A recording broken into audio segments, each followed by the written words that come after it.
thousands of people here that really needed you to come.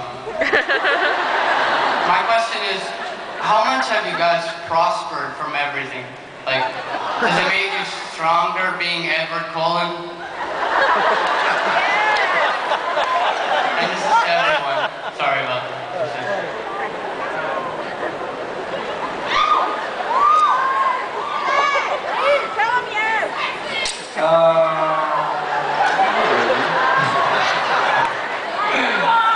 It's kind of...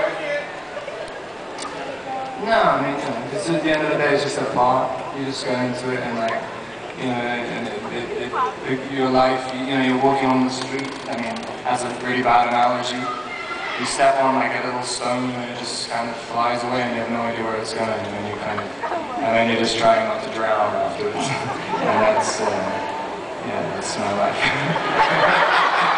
That sounds really terrible. Really bizarre.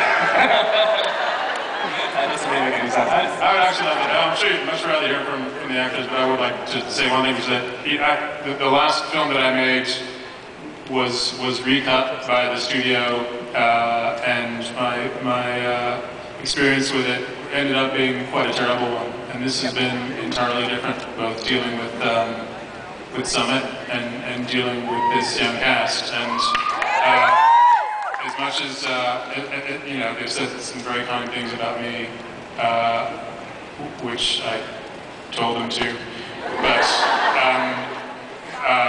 it's been a tremendously rejuvenating process for me. I now remember how much fun it can be to make a film, and that really comes from the people that you work with. Let's do one more quick question that I can announce. One more quick question. My question is for Taylor.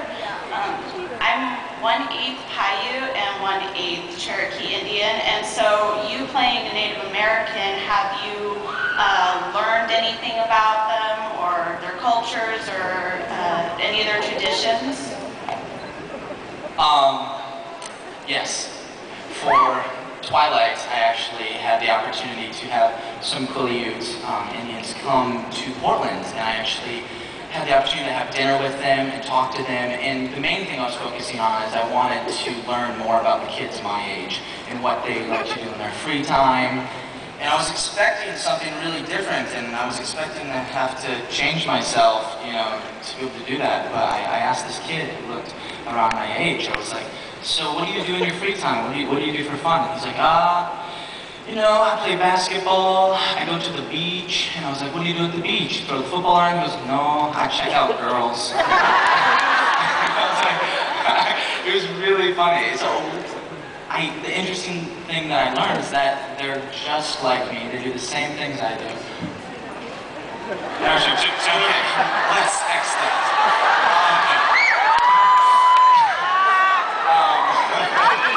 So yeah, it was awesome to have the opportunity to meet with them and learn more about their legends and stuff. And it was really great. I'm really thankful that they came down to Portland from Forks. Taylor actually speaks some Quileute in Nimu. It's true. It's true. I do get to say a Quileute line. I'm excited for you guys to hear it. It's kind of fun. You have to wait. It's very important.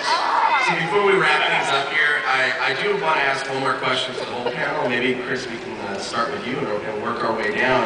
I just was wondering if you could each kind of touch upon the increased size and scope of New Moon over the first movie. Right. Well, I think one thing that was really important approaching this movie was to notice that its strengths lay in the intimate, emotional relationships between the characters, and not to let things get out of hand. Still know that it's a story about people. Even if they're vampires or werewolves, they're still people. And so, but the book expands massively from Bella's small world in Forks and to Italy, and to the world of Volturi, to the world of the werewolves in the forest. And the key thing was to keep that all coherent, faithful to the book, and to really try to make something grand and beautiful out of this book. Rob?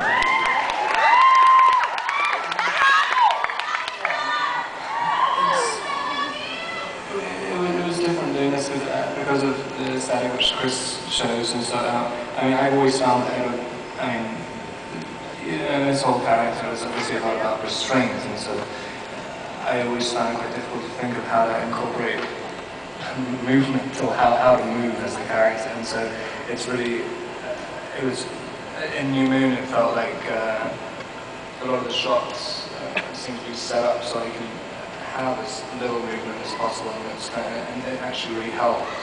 And it's, I didn't have to drive, it was always camera movements that drove scenes. So I just sounded like I'm making the camera steps and You just everything. basically want to expend as little energy as possible as opposed to chilling.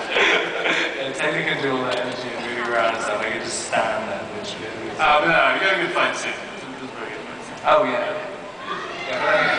Taylor has a... I'm sorry, no, Rob.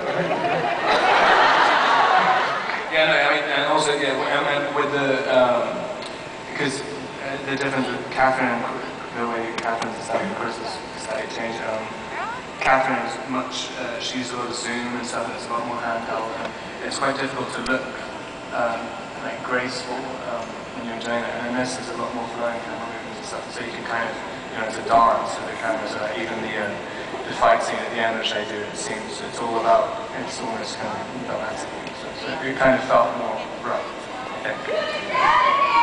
Taylor? What was the original question? So just, if you could